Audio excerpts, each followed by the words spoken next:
अस्सलाम वालेकुम। Welcome to एमराद।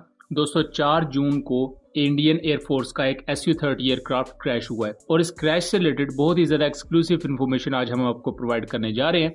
उसके साथ साथ हम बात करेंगे कि जिस स्क्वाड्रन का ये SU-30 एयरक्राफ्ट क्रैश हुआ है वो बहुत ही ज़्यादा आम स्क्वाड्रन है अगर हम पाकिस्तान के कॉन्टेक्स्ट में देखें, और पाकिस्तान नेवी और एयरफोर्स के लिए बैक वक्त वो एक किस्म का पोटेंशियल खतरा बना रहता है। तो सबसे पहले बताता चलूं कि 4 जून को अभी जब मैं ये वीडियो रिकॉर्ड कर रहा हूं तो उससे कुछ घंटा पहले का ये वाकया है कि इंडियन एयरफोर्स का एक SU-30 एयरक्राफ्ट जो कि twin engine twin seat heavy weight aircraft है 4th जनरेशन के, वो क्रैश हुआ है महाराष्ट्र में स्पेशली मैं बात करूं पुणे के एरिया के करीब ये क्रैश हुआ है, वहां के एक गाँव में, और ये उड़ा था लोहिंगाऊ एयरफोर्स स्टेशन से। लोहिंगाउन आई थिंक इसका नाम है।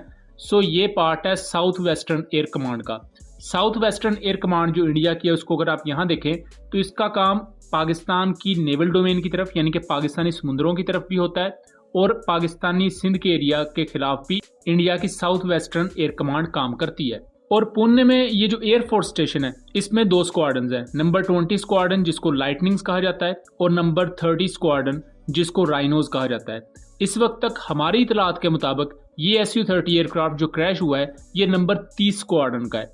नंबर 30 स्क्वाड्रन जिसे राइनोज कहा जाता है, और ये जो तैयारा क्रैश हुआ है इसका टेल नंबर SP-182 है। ये वो एक्सक्लूसिव इंफॉर्मेशन है जो अभी तक सोशल मीडिया पर या कहीं भी आपको नहीं मिलेंगी। बहरहाल हम इससे आगे भी आपको कुछ शॉकिंग फैक्ट्स और बता। वैसे इस वक्त चांसेस ये मौजूद है कि नंबर 20 स्क्वाड्रन का भी हो सकता है, लेकिन अभी तक जो ज्यादा चांसेस हैं या हमारी अभी तक जो सब्जेक्टिव इन्फॉर्मेशन है ये कंफर्म नहीं है, वो यही है कि ये नंबर 30 स्क्वाड्रन का पार्ट है। इसके बारे में इंडियन एयरफोर्स सोर्सेज का ये कहना है कि दोनों पायलट सक्सेसफुली इजेक्ट कर गए और दोनों को इंजरी जरूर आई है बट दोनों सही सलामत है। और यहाँ इंडियन न्यूज एजेंसी NDTV उनके ग्रुप एग्जीक्यूटिव एडिटर जिनका नाम विष्णु सोम है, उन्होंने यहाँ एक चीज का इंकशाफ किया है। इंकशाफ ये है कि ये जो रिसेंटली SU-30 एयरक्राफ्ट क्रैश हुआ है ये हाल यानी कि हिंदुस्तान एरोनॉटिकल लिमिटेड ने कुछ ही दिन पहले ओवरहॉल किया। ओवरहॉल क्या होता है कि जैसे गाड़ियों मोटरसाइकिल्स की मेंटेनेंस की जाती है, उनकी ट्यूनिंग की जाती है, इसी तरह जहाजों की, हेलीकॉप्टर्स की और दूसरा जो मिलिट्री इक्विपमेंट होता है उसकी ट्यूनिंग या उनको ओवरहॉल किया जाता है। ओवरहॉलिंग में इस तमाम एयरक्राफ्ट के पुर्जों को अलहदा किया जाता है, उनको चेक किया जाता है, अगर किसी पुर्जे में कोई मसला हो तो नए पुर्जे को ऐड कर दिया जाता है। तो इस पूरे प्रोसेस को ओवरहॉलिंग कहा जाता है। ओवरहॉलिंग के बाद वो एयरक्राफ्ट अपनी टेस्ट ड्राइव्स लेता है या उस पर कोई फ्लाइट टेस्ट कंडक्ट किए जाते हैं, उसके बाद उसे क्लियर किया जाता है और दोबारा से एयरफोर्स का हिस्सा बनाया जाता है। लेकिन अभी इसे एयरफोर्स का हिस्सा बने कुछ दिन ही हुए थे दोबारा से कि ये क्रैश हो गया है, और ये बहुत ही ज्यादा शॉकिंग चीज है।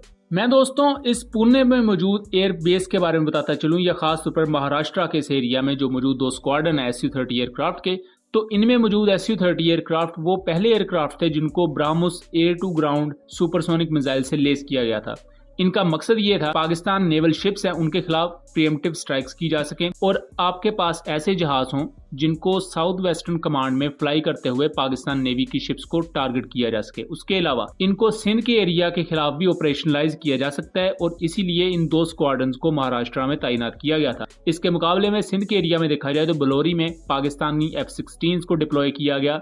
उसके अलावा अगर साहिली एरियाज की तरफ आ जाए तो वहां पाकिस्तान एयरफोर्स के JF-17 थंडर डिप्लॉयड होते हैं, और रिसेंटली वहां नंबर 8 स्क्वाड्रन को JF-17 थंडर ब्लॉक 3 के साथ इक्विप किया गया है। और सिंध के एरिया में जो तैयारे मौजूद होते हैं, खास तौर पर अगर JF-17 थंडर के स्क्वाड्रन की बात की जाए तो वो एंटी शिप रोल परफॉर्म करने के लिए ही वहां इक्विप किया गया है उसे, क्योंकि इनके पास भी CM-400 AKG सुपरसोनिक मिसाइल होते हैं और उसके साथ साथ ये C-802 सबसोनिक मिसाइल्स को भी कैरी करते हैं। अब दोस्तों कुछ चैमगोइयां हो रही हैं कि ये वो तैयारा क्रैश हुआ है जो रिसेंटली ओवरहॉल किया गया था हिंदुस्तान एरोनॉटिकल लिमिटेड की तरफ से, जिसकी वजह से हिंदुस्तान एरोनॉटिकल लिमिटेड पर क्वेश्चन मार्क्स उठ रहे हैं। तो यहाँ कुछ लोग ये भी बात कर रहे हैं कि अगर नंबर 30 स्क्वाड्रन का एक SU-30 इस तरह के मिस्टीरियस सर्कमस्टांसेस में क्रैश हुआ है, उसके साथ हादसा पेश आया है, और ये कोई छोटा मोटा हादसा नहीं है क्योंकि ये एयरक्राफ्ट काफी महंगा है, तो उसके बाद इस पूरे स्क्वाड्रन के जहाजों को वक्ती तौर पर हो सकता है ऑपरेशनलाइज ना रखा जाए। वक्ती तौर पर इनको दोबारा से चेक किया जाएगा, इनमें अगर कोई टेक्निकल मसला है तो उसे दूर किया जाएगा, फिर इन्हें दोबारा से ऑपरेशनल किया जाएगा, और ये एक नॉर्मल प्रैक्टिस होती है।